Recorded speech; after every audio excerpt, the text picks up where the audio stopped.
आपको मार्केटिंग का मास्टरमाइंड कहा जाता है। 95% of startups are bound and destined to fail. सबको स्टार्टअप्स करने हैं, तो ये जो जर्नी है स्टार्टअप से लेकर बिजनेस क्रिएट करने की, ये जर्नी में I am sure it's very important कौन से एलिमेंट्स का ध्यान रखना चाहिए जिससे हम एक सक्सेसफुल ब्रांड बिल्ड कर सके। The process of business doesn't change much. Whether you are a chai thela wala or you are today a large business house. A chai wala has a mundu who goes out and gives chai to offices around. That's his distribution channel. A large organization will look at, how my distribution channel will operate. So often a confusion between कि branding, how is it different from marketing? Plus सबसे बड़ा काम marketing का होता है कि how can I attract the right kind of customer. Branding का काम ये है कि how do I now nurture that relationship, वो रिलेशनशिप को मैं लॉन्ग टर्म कैसे बनाऊं। कन्विंसिंग होना इज वेरी इंपॉर्टेंट कि आप अपने क्लाइंट को कन्विंस कर सकें, तभी शायद आप आपकी प्रोडक्ट या सर्विस बेच पाएंगे। But see I personally feel कि अगर हम इमोशनली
बस पैसा होने के बाद भी जो सॉल्व नहीं हो सकता।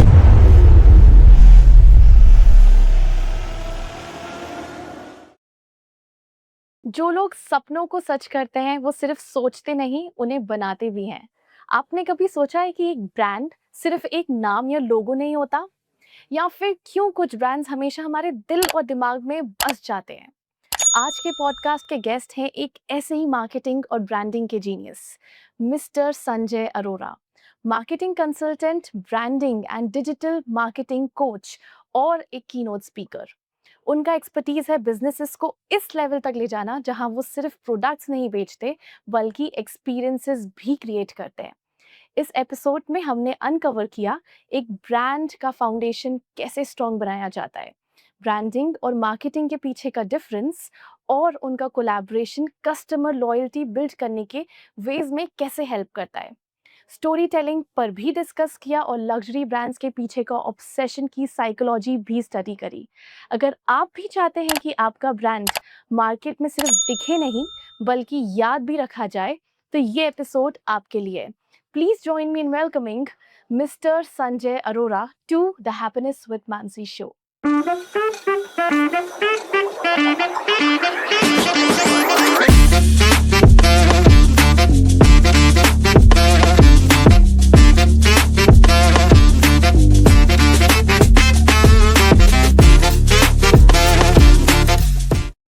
Welcome to the Happiness with Mansi show. We are truly honored to host you and look forward to an inspiring conversation. The honor and humbleness is all mine actually. Thank you so I am much. humbled to be here. आपको marketing का mastermind कहा जाता है। गलत फहमी है। Very seriously गलत फहमी है।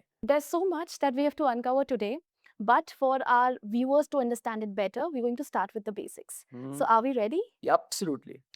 Okay, बात करते हैं ever since Shark Tank gained that popularity, entrepreneurship has become that word और अब सबको स्टार्टअप्स करने हैं। तो ये जो जर्नी है स्टार्टअप से लेकर बिजनेस क्रिएट करने की, कौन से एलिमेंट्स का ध्यान रखना चाहिए जिससे हम एक सक्सेसफुल ब्रांड बिल्ड कर सके। देखिए, we are talking about various things now. So one is, say, startups, entrepreneurs.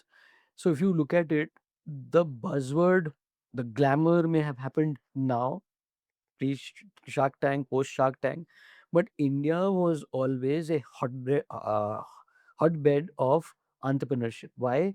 Because this country could never ever generate enough jobs for everyone. If you look at the organized sector, a very small percentage of people are in the organized sector of jobs. The rest of us, as we call our pop-up mall stores, the largest individual hole in the shop, hole in the wall shops exist in India. So every thela wala out there is a startup, if you ask me.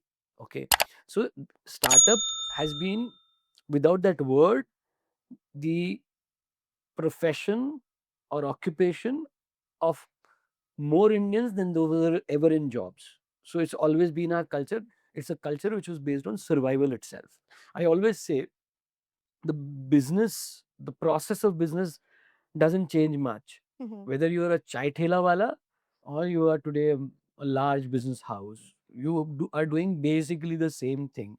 You define who your potential customer is, you define what the need or the opportunity or the problem is, you define how you would fulfill them in a way which is competitively better than the others in the marketplace or in the vicinity. Then you decide a pricing strategy that includes part of the cost coverage and the profitability. You decide a long term strategy, you decide how the product. So a chai wala has a mundu who goes out and gives chai to offices around. That's his distribution channel.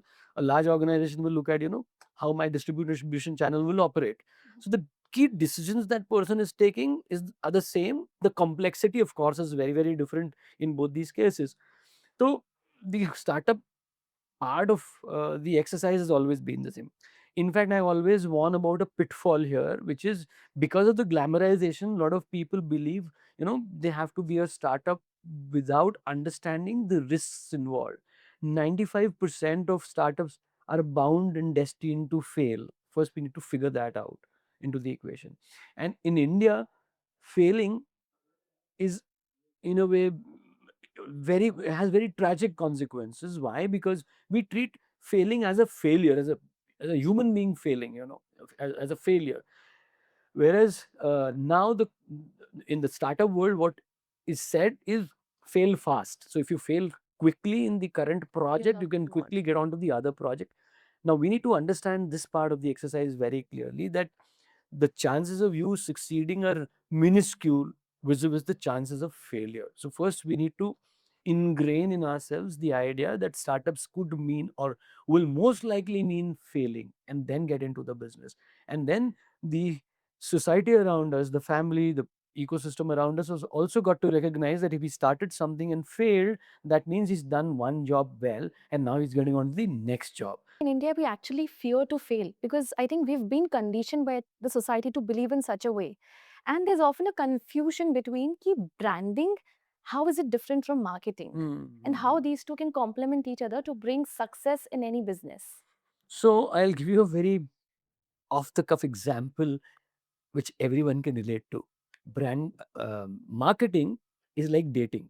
तो आप किसी girl को बोलते हो चलो let's have a coffee, then you evaluate and figure out whether whatever whatever happens after that, एक relationship जो बनती है and that leads to a long term relationship, that is branding.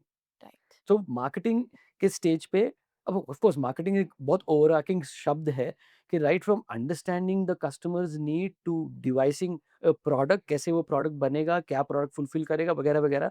पर सबसे बड़ा काम मार्केटिंग का होता है कि how can I attract the right kind of customer to Okay. My product, right. वो होने के बाद ब्रांडिंग का काम ये है कि how do I now nurture that relationship, वो रिलेशनशिप को मैं लॉन्ग टर्म कैसे बनाऊं ताकि इमोशनल इन्वेस्टमेंट भी हो और मेरे ब्रांड में ऑडियंस का, और एक लॉन्ग टर्म ट्रस्ट भी हो। तो वो जब लंबा चलता है, एक शादी हो जाती है, हाँ, और डिवोर्स ना हो, वो पूरा रोल ब्रांडिंग का होता है, क्या बात है। अगर दोनों को देखा जाए तो। अगर बात करें, वी ऑफन थिंक कि अगर हम कोई बिजनेस कर रहे हैं तो उसमें कन्विंसिंग होना इज वेरी इंपॉर्टेंट, कि आप अपने क्लाइंट को कन्विंस कर सकें, तभी शायद आप आपकी प्रोडक्ट या सर्विस बेच पाएंगे। हाँ, हाँ। But see I personally feel कि अगर हम इमोशनली कनेक्ट ही नहीं कर पा रहे हमारे क्लाइंट से, तो there are hundreds of options available in the market, they have better places to go. Right. But जब वो आपको ट्रस्ट करते हैं with the person you are, they would want to come to you because they know कि एक trust है तो services भी वैसी रहेंगी। So I definitely feel कि emotional connect is higher than, having those right convincing skills. I want to know from you कि psychology का क्या रोल होता है एक बिजनेस में? देखिए, ब्रांड बिल्डिंग प्राइमरीली मैंने सबसे बड़ा रोल उसमें साइकोलॉजी का ही है, बिकॉज प्रोडक्ट बेचना सेलिंग है। ठीक है, सेलिंग को अगर मैं इक्वेट करूं एक एग्जाम्पल से, तो आपके पास एक जूता है और आप उस जूती को लेके घूम रहे हैं अपनी सिंड्रेला को ढूंढते हुए। जिसके पैर में वो फिट आ गई, वो सिंड्रेला है। ठीक है, सो सेलिंग का काम है, मेरे पास कुछ है, मुझे वो किसी को चिपकाना है। That is selling in very, थोड़े क्रूड टर्म्स में बात कर रहे हैं, जी, बेसिक्स पे बात कर रहे हैं। ओके, ब्रांडिंग और मार्केटिंग का काम क्या है कि आपको इतना लुभान्वित कर देना किसी चीज से तो आप उसके बिना रह ना पाओ और सारी दुनिया की सिंड्रेलाएं ढूंढते हुए आ जाएं कि यही जगह से मुझे जिमी चू ही मुझे चाहिए। ठीक है, तो वो पार्ट मार्केटिंग ब्रांडिंग का है और वो बिना इमोशन के हो ही नहीं सकता। आप क्यों एक जूते के पैर के लिए 70,000 80,000 रुपए देंगे जबकि वही दिखने वाला जूता आपको 2,000 में 3,000 में मिल सकता है। कोई हायर लेवल की नीड फुलफिल होती होगी जो फिजिकल नीड से ऊपर है। जूते का काम आपके पैर को प्रोटेक्शन देके थोड़ा स्टाइल देना है। ठीक है, तो वो 3,000 2,000 में भी हो सकता है। लेकिन उसी चीज के लिए आपसे अगर मुझे 30 40 50 हजार रुपए निकलवाने हैं या आपको वो सेटिस्फैक्शन होना चाहिए कि हाँ ये चीज कहीं और किसी और लेवल पे मेरे को फुलफिल कर रही है, वो काम ब्रांडिंग का है, वो इमोशन का है। और एक जैल्टमैन करके प्रोफेसर हुए हैं हार्वर्ड के, हार्वर्ड बिजनेस स्कूल के, उनका स्टेटमेंट है कि 95% of buying decisions are taken irrationally. Reason का कोई रोल नहीं होता उसमें। कस्टमर लॉयल्टी की बात करते हैं। It is the backbone of any successful business. इसको कैसे बिल्ड करें एंड ऐसी क्या चीज़ों का ध्यान रखें कि सिर्फ कस्टमर्स को अट्रैक्ट नहीं कर रहे बट रिटेन करें, लॉन्ग टर्म ट्रस्ट बना रहे? तो देखिए, आपने वो सब शब्द बोल दिए जो लॉयल्टी के लिए बहुत इंपॉर्टेंट है। कस्टमर लाना पहली बार रिलेटिवली इजी है, उसको लॉयल कस्टमर बनाए रखना specially in our digital age is becoming more and more difficult. Right, brand loyalties used to be very high till digital came in because it was a one-way street. Brands would communicate with us and we would probably only receive communication. Today it's a two-way Two-way communication. thing. So customers are also putting everything that they experience wrong, right, etc.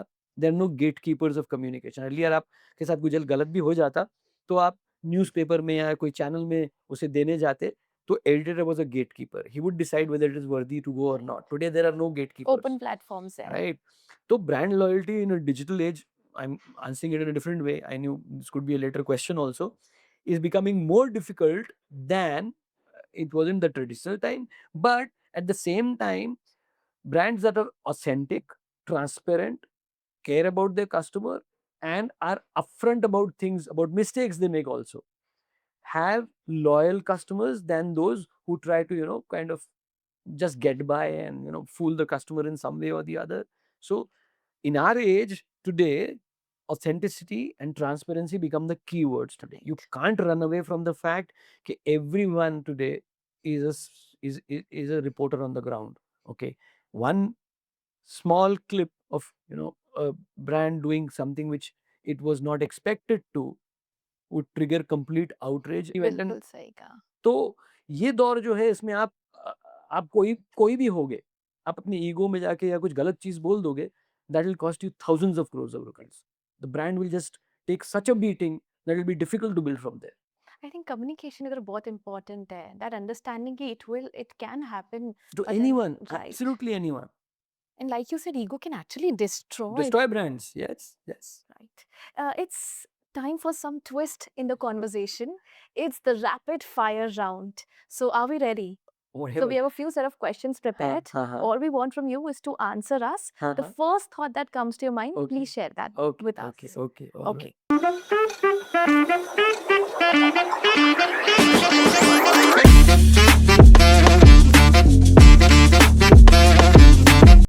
एक ऐसी book जो हर entrepreneur को पढ़नी चाहिए। Positioning the battle of for your mind. And what's special about that book? It tells you कि इतने सारे products में आपका प्रोडक्ट क्यों, Okay. जो हर एक की, हर एंटरप्रेन्योर की मेरे ख्याल से या हर मार्केटिंग की पर्सन की एक बेसिक प्रॉब्लम है कि एक कैटेगरी में हजारों प्रोडक्ट हैं, कई प्रोडक्ट हैं, मेरा ही प्रोडक्ट क्यों। Right. Positioning is your answer to how do you position the brand in the mind of the customer rather than in the marketplace. Okay, creativity या स्ट्रैटेजी क्या ज़्यादा इम्पोर्टेंट है इन एडवर्टाइजिंग?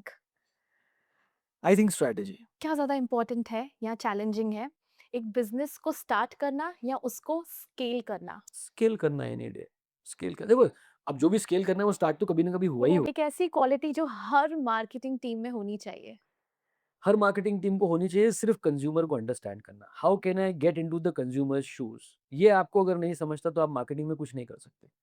आप जो भी हैं वो कंज्यूमर के लिए हैं, और consumer is the king, absolute last king, बिल्कुल उसका डिसीजन फाइनल है।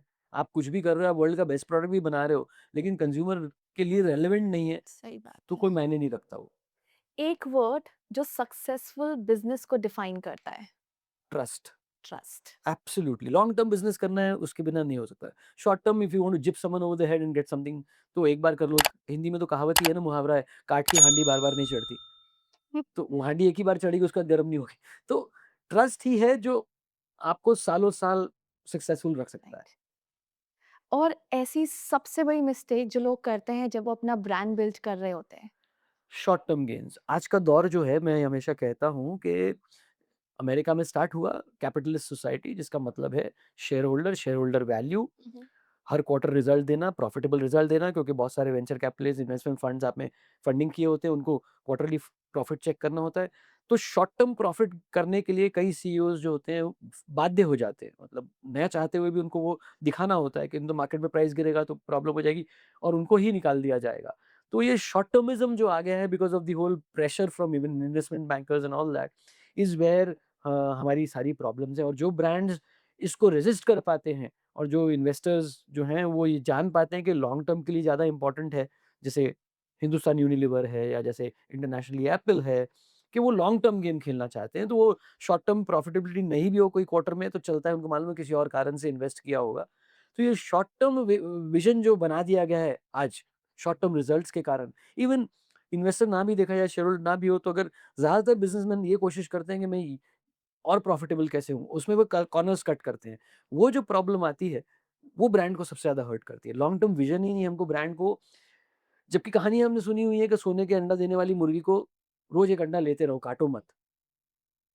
पर हम करने जब जाते हैं तो तुमको 5 अंडे एक साथ चाहिए, तो वहाँ हम मुर्गी को काट देते हैं। मतलब लॉन्ग टर्म गोल्स और लॉन्ग विजन होना टर्मिज़्म बहुत इज़ द इंपॉर्टेंट ओनली है। Answer. Right. It was a great rapid fire round. Thank you. It's time we dive back into the main questions. आपकी जर्नी पर थोड़ा रिफ्लेक्ट करते हैं. How many years it's been into the business? My own business 38 years, 2 years before that, so about 40 years of working. My God, 40 years. Ancient, I am very, very ancient. क्या बात, and you very much maintained. योग का कमाल है सब। So आपकी इस 40 years of journey में ऐसे कोई टॉप मार्केटिंग या ब्रांडिंग लेसन्स जो आपको लगता है हर बिजनेस ओनर को पता होने चाहिए? देखिए, मैंने जैसे कहा ना कि हर बिज़नेस ओनर को एक तो ये पता होना चाहिए कि मार्केटिंग इन्वेस्टमेंट है, एक्सपेंस नहीं। आज मैं हमेशा जहाँ बोलने का मौका मिलता है ये चीज़ ज़रूर बोलता हूँ कि हम लोगों ने ज़्यादातर छोटे business houses, small and medium sector, इनके साथ काम किया है। ये लोग टैंजिबल एसेट जिनको हम बोलते हैं उसमें ज़्यादा विश्वास करते हैं। आप उनकी फैक्ट्री है, तो आप बोलोगे 50 लाख रुपए और लगा के हम फैक्ट्री को एक्सपैंड करेंगे, या उसके बगल का ज़मीन मिल रही है 2 करोड़ रुपए देके वो ज़मीन ले लेंगे, दे विल बी रेडी, क्योंकि टैंजिबल एसेट है, उनको लगता है एप्रिशिएट होगा या काम करेगा कुछ। उनको कहो कि आपके प्रोडक्ट अच्छे बन रहे हैं, अब आप सब कर चुके हो, एक 20 लाख रुपए इसके मार्केटिंग में खर्चा करना होगा, तो दे गेट पैनिकी, सही बात है। पैनिक कर जाते हैं। उनको लगता है ये एक्सपेंस है, क्योंकि उनको लगता है ये जुआ है। हाँ, हम्म। टैंजिबल एसेट नहीं मिल रहा है कोई।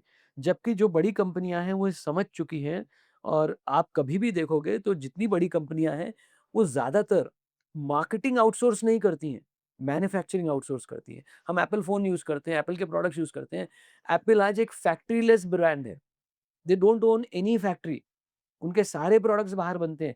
द हाईएस्ट क्वालिटी, क्वालिटी में बिल्कुल कॉम्प्रोमाइज़ नहीं होता। सारे प्रोडक्ट्स बाहर मैन्युफैक्चर होते हैं, वो सिर्फ़ पेटेंटिंग, डिज़ाइनिंग, मार्केटिंग, इस पे फ़ोकस करते हैं कि नेक्स्ट चीज़ कंज़्यूमर के लिए क्या अच्छी बनेगी और कहाँ रिसर्च करनी है, कौन-सी चीज़ें पेटेंट करनी है, कौन-सी कंपनी आगे निकल रही है उसको एक्वायर करना है, क्योंकि इतनी लिक्विड कैश है they can acquire companies now जो उनके लिए ज़रूरी हैं। तो पूरा फोकस मार्केटिंग पे। तो मैं हमेशा कहता हूँ रॉकेट साइंस मार्केटिंग है, रॉकेट साइंस मैन्युफैक्चरिंग नहीं है। डेफिनेटली। आप नायका के जितने प्रोडक्ट देख लो, most of the products are outsourced. आज आउटसोर्सिंग का ज़माना है। आप मैन्युफैक्चरिंग में अच्छे हैं, मैं आपके स्किल पे छोड़ देता हूँ आपको, आपसे मैन्युफैक्चर करा के लूँगा। मार्केटिंग जिसके हाथ में कस्टमर है, वैल्यू उसी के हाथ में है। मैं 4 मैन्युफैक्चरर को निचोड़ के सबसे कम देने वाला अच्छी क्वालिटी उसको तय करूँगा, ठीक है? तो आपको तो लिमिटेड वैल्यू मिलने वाली है मैन्युफैक्चरिंग में।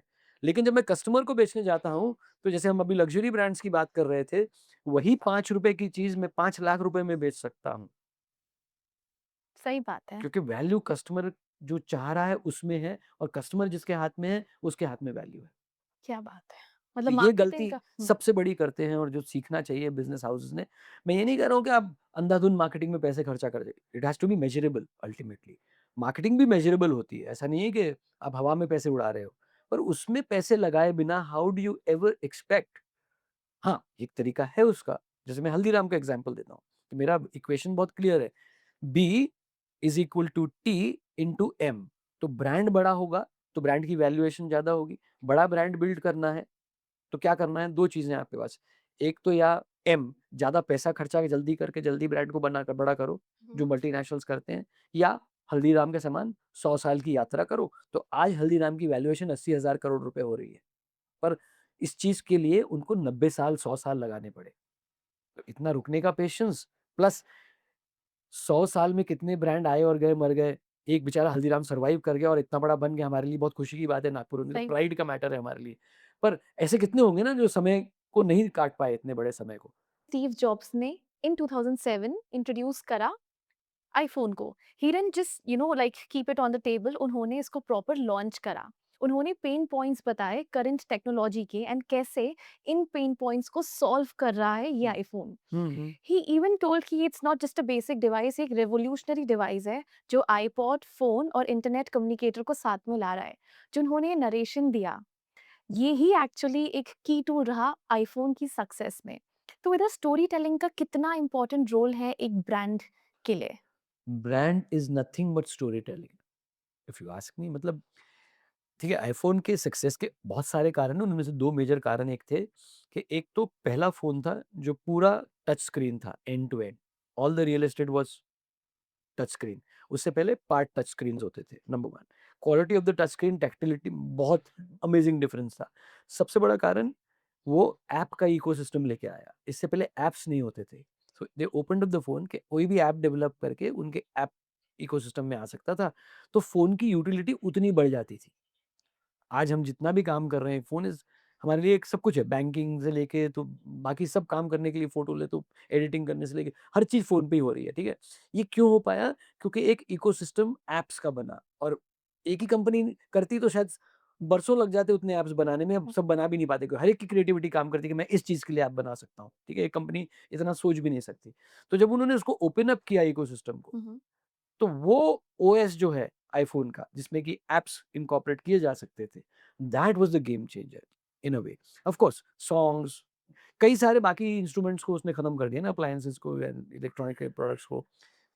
कैलकुलेटर खत्म हो गया, अलार्म खत्म हो गया, कैमरा खत्म हो गया, आईपॉड खत्म हो गया, सब उसी में मर्ज हो गए। But story telling remains. उन्होंने एप्पल को कभी एक डिवाइस करके नहीं बेचा।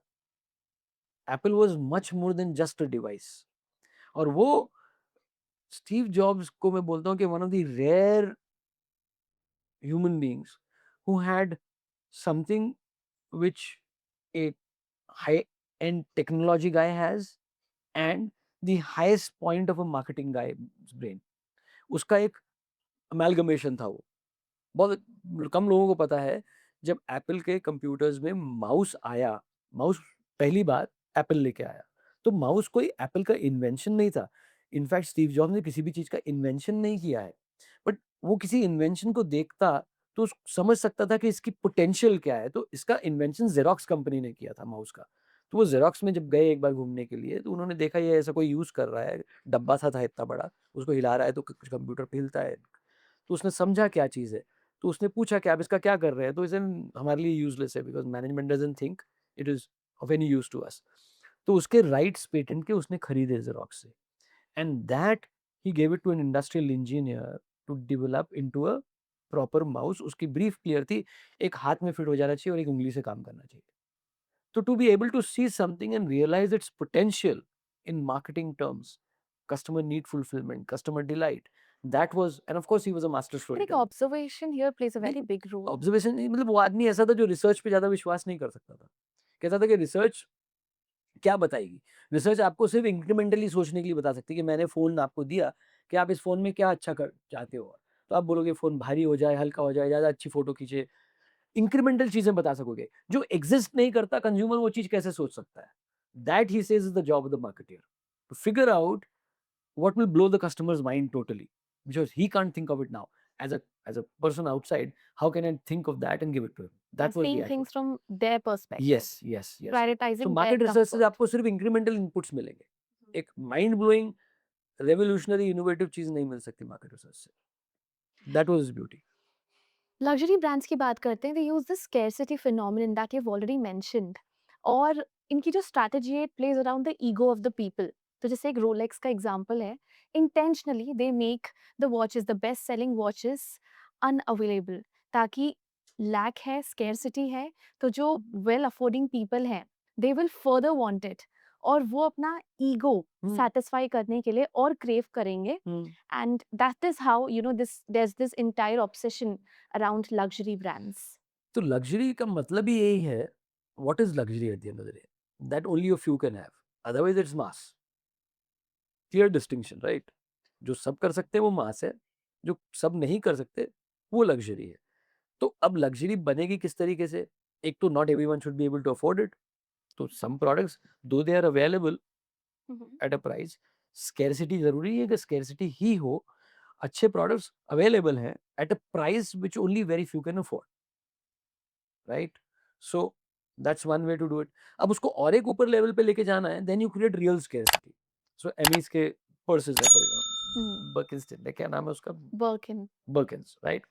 So they will ensure कि only an X number of pieces are produced every year. So there is always more demand than there is going to be supply. और demand भी कैसे fulfill करना है, उसका interview, उसका how many pieces do you have earlier, okay?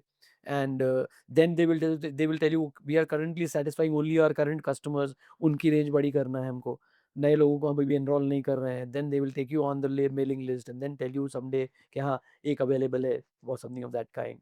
So therefore it creates a second hand market. जिसको चाहिए वो कहाँ से लाएगा?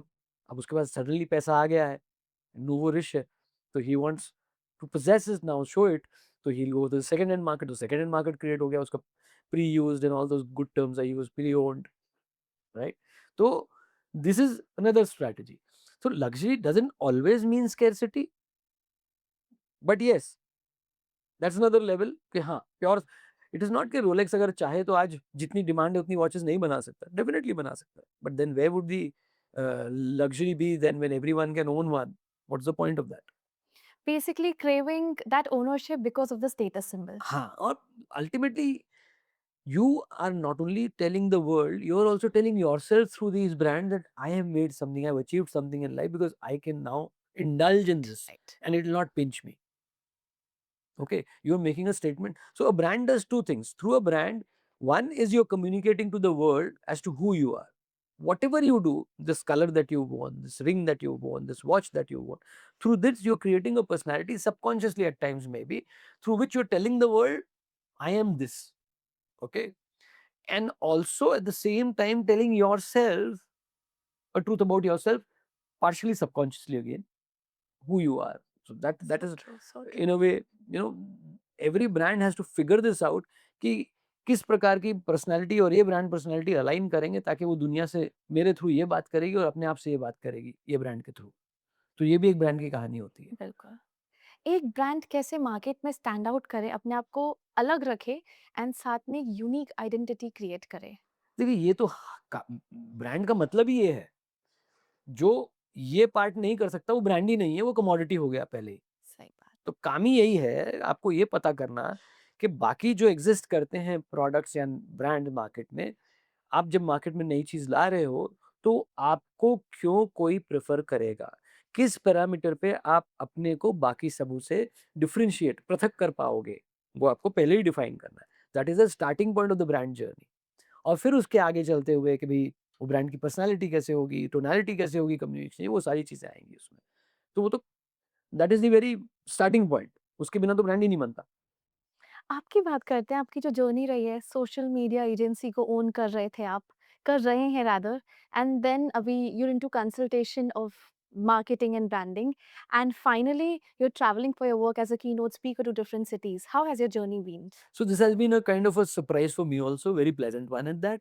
मैं मतलब पढ़ाने का एकेडमिक्स में इंटरेस्ट मुझे बहुत पहले से था, और एडवर्टाइज़िंग मैं आपको बहुत सच बताता हूँ, advertising industry high fertility industry है कि बहुत सारी एडवर्टाइज़िंग एजेंसी स्टार्ट होती हैं और बंद हो जाती हैं, क्योंकि इसमें क्लाइंट्स को पैसे डुबाना सबसे आसान है, किसी का, है ना? तो आपकी रिकवरी और आपके सिस्टम्स जगह पे नहीं हुए, तो एडवर्टाइज़िंग मैंने अपनी लाइफ़ में कम से कम 2-4 हज़ार एजेंसियाँ नागपुर सिटी में बंद होते हुए देखी होंगी। Oh, या क्योंकि इंडस्ट्री ऐसी है। आज कोई बहुत ज़्यादा क्लाइंट की लॉयल्टी नहीं होती है, कई बार इधर से उधर पैसे नहीं दिए, उसके पास चले गया, पैसे काट दिए, बहुत आसान होता है एड एजेंसी के साथ करना ये सब। तो ऐसी स्थिति में I wanted to be sure कि मेरी एक दूसरी सोर्स ऑफ इनकम हो, या एटलीस्ट कुछ और करूँ, मैं कर सकूँ आगे चल के। तो मैंने पढ़ाना शुरू किया कॉलेजेस में। उस समय ₹60 प्रति लेक्चर मिला करते थे। oh, या क्या बात! तो तो वहाँ से शुरुआत हुई। पर पढ़ाने के कारण पढ़ने का शौक आया कि क्लास में अगर आपको 1 घंटा स्टूडेंट को एंगेज रखना है, तो आपके पास मटेरियल होना चाहिए इनफ, Yes. और आपने उस तरीके से पढ़ाते आना चाहिए कि स्टूडेंट को इंटरेस्ट भी आए। अब कुछ ऊपर वाले की दया रही कि वो चीज़ हो गई कि बाहर के दूसरे सेक्शंस के लड़के आके मेरी क्लास में बैठते थे कि सर आपकी क्लास में बैठ जाएँ हम, हमको आप में इस सब्जेक्ट में ज़्यादा इंटरेस्ट आ रहा है, आप जैसे पढ़ा। तो ये होने लगा। तो मैं कहता हूँ कि जो you can always connect the dots going backwards, you know. Steve jobs ने ही बोला ये बात, हाँ, when he gave his famous that convocation speech. तो अ, वो पढ़ाना मेरे लिए काम में आया, क्योंकि उसके कारण मैंने पढ़ा, उसके कारण मैंने बोलना सीखा, उसके कारण मैंने समझाना सीखा, आसानी से कॉम्प्लेक्स सब्जेक्ट को आसान शब्दों में, एग्ज़ाम्पल्स के साथ, स्टोरीज़ के साथ। तो वो चीज़ आगे बढ़ती गई, तो नागपुर के around I would be called as a speaker to various all kinds of programs, training programs, uh, gatherings, and your motivational programs, and even of course classes तो चल ही रही थी। तो लास्ट ईयर अगस्त सम टाइम मेरी daughter ने कहा कि आप इतने सालों से 30 साल 35 साल से पढ़ा रहे हो, तो आप इंस्टाग्राम पे कुछ रील्स क्यों नहीं डालते बना के? तो मैंने बोला यार, I I can't figure out, you know, एक इंसान से बैठ के मैं सामने बात कर सकता हूँ, एक कैमरा के सामने क्या बात करूँगा? तो फिर भी मस्ती-मस्ती में ट्राई किया, उसने पुश किया तो, एंड सडनली मैंने देखा कि वो It's ट्रैक्शन मिलने getting लग गया right. उसको। तो मैं अगस्त एंड में मेरे कुछ 2300-2400 फॉलोअर्स जैसे होते हैं वैसे थे नॉर्मल इंसान के, एंड सडनली मैंने जब रील डालनी शुरू की, तो they started growing very rapidly, and कुछ ही 1 आध 2 हफ्ते में आई हिट 10,000। तो मैं वाज़, मैंने मैं stunned, and this continued for a long time, within a few month और सो 1 लाख हो गए, and then we were celebrating, और क्या हो रहा है ये पता नहीं चला। एंड सडनली फिर बाहर से कॉल आने लग गए कि हमारा ये प्रोग्राम है, आप कीनोट के लिए आइए इधर, यहाँ बोलने की अपॉर्चुनिटी, वहाँ, and then they said कि we will pay you and all this also. So gradually that started evolving as a separate thing into altogether, and then people started calling for consulting. So I बहुत calls आने लगे, तो उसको limit करने के लिए मैंने अपने इंस्टाग्राम में वो टॉप में लिंक डाल दिया कि 15 मिनट का कंसल्टिंग कॉल एट 3500 रुपीज़। उसके लिए भी कॉल आने लग गए, उतना पेमेंट करके लोग अपॉइंटमेंट स्लॉट्स बुक करने लग गए। तो आई, मतलब दिस ऑल हैपेंड अनप्लान्ड तरीके से अपने आप, और मतलब अब मुझे ये आ गया है टाइम कि मुझे कई बार मना करना पड़ता है, क्योंकि कॉन्फ्लिक्टिंग डेट्स हैं, ट्रैवल बहुत ज़्यादा हो रही है, and the calls are increasing, and keynotes and paid keynotes, highly paid corporate keynotes etcetera, and consulting for all is, Mhm. You know, blessings कहाँ से आ रही है पता नहीं, बट सरप्राइजिंगली सब हो रहा है, मुझे कुछ नहीं पता। ऐसे कोई की लेसन्स जो आपने अपनी जर्नी से सीखे, जो आपको लगता है that made you the person that you are today? Basic है, मतलब I think you know, human life is very very simple if you look at it at the very basic nuts and bolts. हम उसको unnecessary complicate करते हैं। क्या लगता है एक अच्छे ह्यूमन बीइंग होने के लिए? इंटेंट। फेयर रहो, ठीक है, बहुत बेसिक चीज है। अच्छे से बात करो लोगों से, कुछ प्रॉब्लम हो जाए माफी मांग लो, सबको प्यार दो, सबको रिस्पेक्ट दो। हाँ, तारीफ करो जो अच्छा काम कर रहा है, जलो नहीं, क्योंकि कोई राइट। दूसरा अच्छा काम कर रहा है तो बड़ी जल्दी जलन रादर होती है। इंस्पिरेशन लो। हाँ, तो बहुत बेसिक चीज़ें हैं जो सदियों से बताई जा रही हैं, पर अगर वो फॉलो और जो काम कर रहे हो उसको ईमानदारी से करो, उसमें अपनी पूरी शिद्दत से जान लगा दो, उसके बारे में जितना सीखना है जितना सीख सकते हो वो कम है, सीखते जाओ और करते जाओ। सीखो, करो, करो, सीखो, it builds and if you are a good human being everything flows your way, then I don't think उसके बाद कोई प्रॉब्लम है। प्रॉब्लम होती है शुरू हमारे खुद के इंटेंशन गलत हो जाने से, कि या तो ग्रीड आ जाती है या ईगो आ जाती है, सारी प्रॉब्लम्स वहीं से शुरू होती है। And if you keep being a good human being and working hard at what you do, you will learn more because you will work harder, learn harder, do better. It keeps growing. It's a compounding industry. Compound interest की बात करते हैं ना हम, हम्म। पैसे को लेकर हमको बहुत जल्दी समझ में आया थी बात कि कंपाउंडिंग का इफेक्ट कितना बड़ा होता है। लाइफ पे कंपाउंडिंग का जो इफेक्ट होता है वो इमेजिन नहीं कर सकता।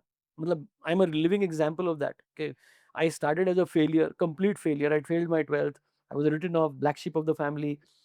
मतलब कुछ नहीं आता था, बद्दू दब्बू। बिलीव मी, मतलब मेरे स्कूल के फ्रेंड्स और आज जो मुझे देखते हैं विश्वास नहीं कर सकते this is the same guy.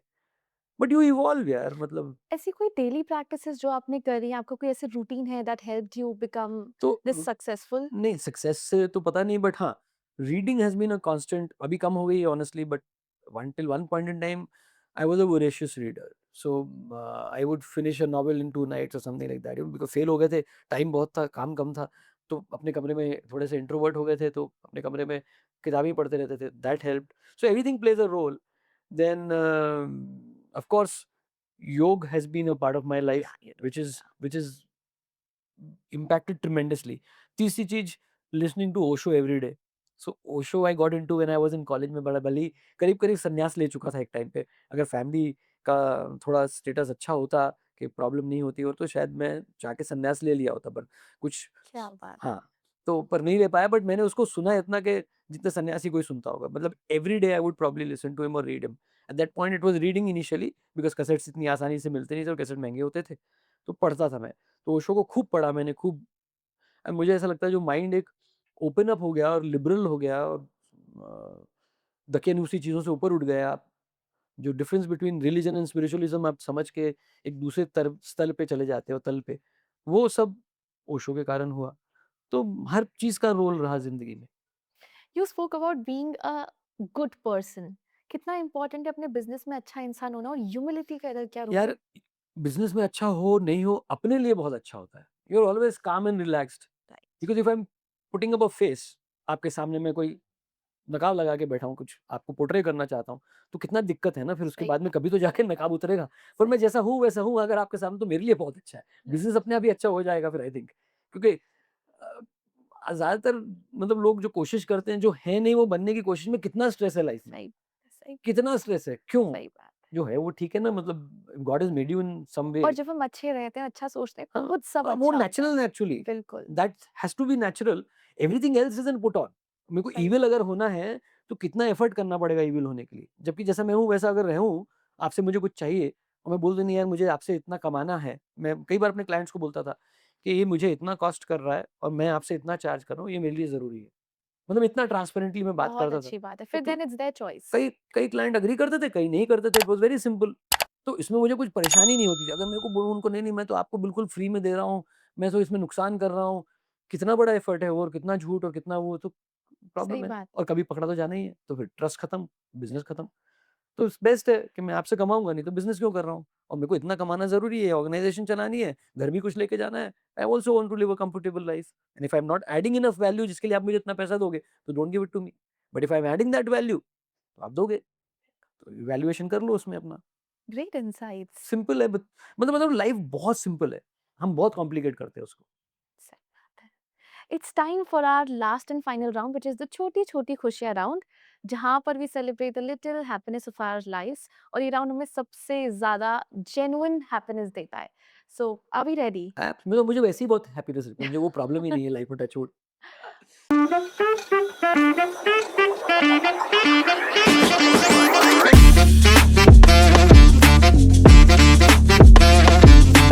आपके लिए हैप्पीनेस क्या है? जो मैं कर रहा हूँ एट आपका एवरी वर्क। मोमेंट सीरियसली, मतलब एक्सेप्ट फॉर, देख ऐसा बहुत वो बात नहीं, कभी-कभी स्ट्रेस आता ही है ना भई, you have a business to run, आपका कोई 100%, that's अच्छा एम्प्लॉय natural. छोड़ के जा रहा है किसी कारण से, you can't pay that person so much as you would want to, नहीं Yeah. कर पाए, वो जा रहा है, या आपके पेमेंट्स नहीं आए हैं टाइम पे, चेक्स लगे हुए हैं, बिजनेस है, हर रोज एक जैसा नहीं होता है, तो वो समय स्ट्रेस रहेगा ही रहेगा। तो ये सारी चीजों के अलावा मतलब most times I am pretty relax and happy. Important is कि हम बाउंस बैक करें और हैप्पीनेस हाँ, को चूज करें. किसी ने कहा था ना, बोले this to shell pass. Right. So every moment ये मालूम होना चाहिए कि ये अभी है। आज सबसे बड़ी क्राइसिस लग रही है दुनिया की। आज जिसको हम देखो सबसे बड़ी क्राइसिस समझते थे लाइफ की 3 साल पहले, 10 साल पहले, आज वो लग ही नहीं रही क्राइसिस है, मतलब सही बात. पीछे चले गई तो। We evolve. आज सामने है इसलिए मैग्नीफाइड है। तो ये थोड़ा-सा एटीट्यूड नहीं अगर समझ, कई बार होता है फिर भी नहीं समझ में आता है कई बार। इंसान ही है अल्टीमेटली, किसी ने गाड़ी को मार दिया तो गुस्सा आ ही जाता है। तो फिर then you have to realise कि यार, और मैंने एक बहुत अच्छा वो बना लिया अपने लिए slogan, any problem that you throw money at and the problem disappears is not a problem. कोई भी ऐसी समस्या है जिसके ऊपर पैसा फेंको और समस्या गायब हो जाए, तो वो प्रॉब्लम नहीं है। प्रॉब्लम वो है जिसके पास पैसा होने के बाद भी जो सॉल्व नहीं हो सकती, वो असली प्रॉब्लम है।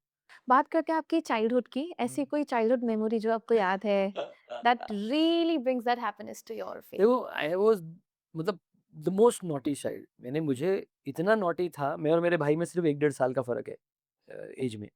तो हम लोग घर में इतना कोहराम मचाते थे कि हमारे रिश्तेदार बोलते थे दोनों को एक साथ लेके मत आना, कोई एक को लाना, ओके? और उसमें भी मैं ज़्यादा था। तो मेरे को फाइनली घर में सँभला नहीं, इसलिए हॉस्टल में भेज दिया गया, अच्छा. सिंधिया स्कूल ग्वालियर, कि घर में सँभल ही नहीं सकता। और what was supposed to be a punishment turned out to be a boon for me, क्योंकि मतलब एक अच्छी हॉस्टल की अपब्रिंगिंग, ऑफ कोर्स वहाँ पे मेरे साथ दूसरे टॉर्मेंट हुआ, मैं बहुत तकलीफ हुई, पर आज मुझे लगता है कि वो बहुत बड़ा बेनिफिट था। I used to get beaten up every day because वहाँ भी वही करता था मैं। मतलब आई एम नॉट एक्सैजरेटिंग जब मैं बोलता हूँ कि most days I would be beaten up for some misdemeanour और द अदर। इट्स अनबिलीवेबल कि आप मतलब इतना मस्ती करते थे. मैं कॉन्ट्रास्ट हूँ between what I was till my 12th and what college rather, even graduation, and what I became after that. So there is a whole, so मैं हमेशा बोलता हूँ आई एम अ मिरेकल चाइल्ड, कि वो अगर उस रास्ते पे रहता तो मैं बर्बाद ही था, कोई और वर्ड नहीं है उसके लिए। और क्यों हुआ किसी को नहीं पता, ट्रांसफॉर्मेशन हुआ, एंड देयरफॉर आई सी कि every human being has the potential to get transformed. तो वो पीरियड मेरे लिए, मेरी childhood at least in the hostel was never a happy childhood, and I was a bad student. तो घर में भी मार तो पड़ती थी, काम नहीं करते थे, पढ़ाई में बुरे थे, फेल होते थे, मस्ती करते थे। तो childhood is not very, very happy, but yes, I was very fortunate to have a very good set of parents. सबसे इम्पोर्टेंट बात वही है यू मेंशन. कि वो ब्लेसिंग से बड़ी आई थिंक दूसरी ब्लेसिंग कोई हो नहीं सकती, क्योंकि the day you are born, for 99% of human beings आपकी डेस्टिनी लिख दी गई है कि आप किन पेरेंट्स को पैदा हुए हैं। हाँ. यू चूज बस। Your parents. बस वो वहाँ आपकी जन्म कुंडली बन गई, वो पेरेंट्स ही डिसाइड करते हैं फिर आगे। उनको देख के आप इतनी चीज़ें इंटरनलाइज़ करते हो, जब आपको भी नहीं पता उनको देख रहे हो, आप उनको इंटरनलाइज़ कर लेते हो एक तरीके से। तो सही बात. वो जो हुआ है, वो आज जो भी मैं हूँ, उसका एक्सप्रेशन है एक तरीके से। आपका favourite excuse for not going to school? Hostel में what we would do is, बुखार है, तो बुखार दिखाने के लिए क्या करते थे, मुँह हमारी जो नर्स थी वो मुँह में थर्मामीटर लगा के, सिक रूम था हमारा, और चली जाती थी वार्ड का राउंड लेने के लिए। हम उसको लेते थे और फिर कपड़े से रगड़ते थे थोड़ी देर, फिर मुँह में रख लेते थे। तो टेम्परेचर बढ़ जाता था, यू गेट एडमिटेड, कि हाँ, इतना टेम्परेचर है। और फिर वो ओह. दवाई दे देती थी और मुँह इधर होता था, दवाई फेंक देते थे। So you could be there for a longer time. So ये एक्सक्यूज़ सबसे अच्छा था कि आप बीमार हो, हॉस्पिटल में, she was the old sweet British nurse that we had in the hostel. Wow. And बहुत ज़्यादा ट्रस्ट करती थी बच्चों को, और बच्चे जो उतने ही शैतान थे, ट्रस्टवर्दी नहीं थे। आपकी favourite childhood memory with your father? मेरे डैड स्टेज पे गाते थे, तो उनके साथ स्टेज पे जाना मुझे बहुत पसंद था। मैं साइड में बैठा रहता था, और he would sing in all these orchestras, he would sing in the voice of Mukesh. तो वो बहुत हैप्पी मेमोरी है मेरे लिए, अपने डैडी को परफॉर्म करते हुए क्या देखता था मैं। बात है. हाँ। So sweet. अगर आपके पास शाका लाका बूम बूम वाली पेंसिल होती, आई आई होप यू नो, ये आप क्या थोड़ा-सा क्रिएट करते? क्या क्रिएट करता, अ बेटर वर्ल्ड यार। मतलब जो दौर में हम जी रहे हैं, थोड़ा-सा सिनिक हो गया हूँ मैं। चारों तरफ अगर हम देखते हैं आज की तारीख में, तो we are going towards the wrong direction in fact. मैं कहता हूँ कि अगेन ओशो से रिलेट करता हूँ, जो दौर में हम जवान थे, वो बहुत लिबरल दौर था और वो चल गया उस समय। हिप्पीज़ का दौर था, you know? Wild flowers and Osho ने क्या क्या बोल दिया, आज उसमें से 2 सेंटेंस भी बोल दो तो खून खराब हो जाता है। इतने इलिबरल हो गए हैं हम, इतने कंजर्वेटिव एक तरीके से होते जा रहे हैं।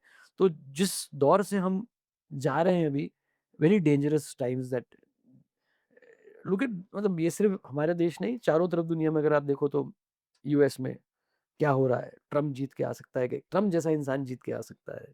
मैं ओपनली बोल रहा हूँ, मतलब थोड़ा आई नो सही बात मेरा यूएस वीजा खतरे में रह जाएगा।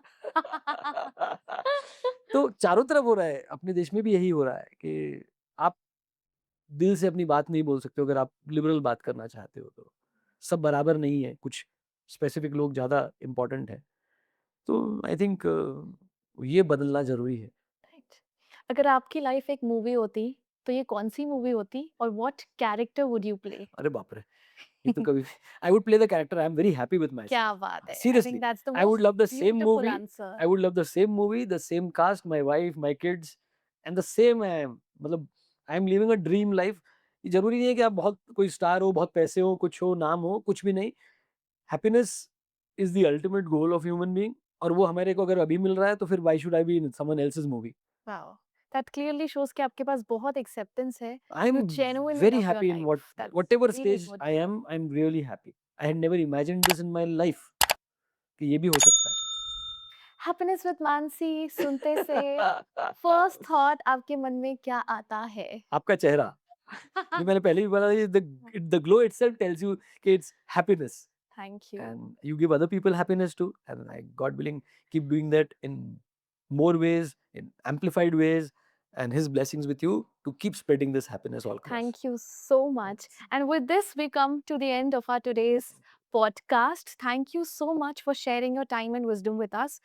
This particular episode was truly insightful, and I personally learned so much from you. Thank Thank you. you. It goes both ways. I always say that. So I am grateful for you, to you, for having thought of me to be good enough to be on this seat, No, and, no, and no. to I'm very grateful again grateful. to everyone here too.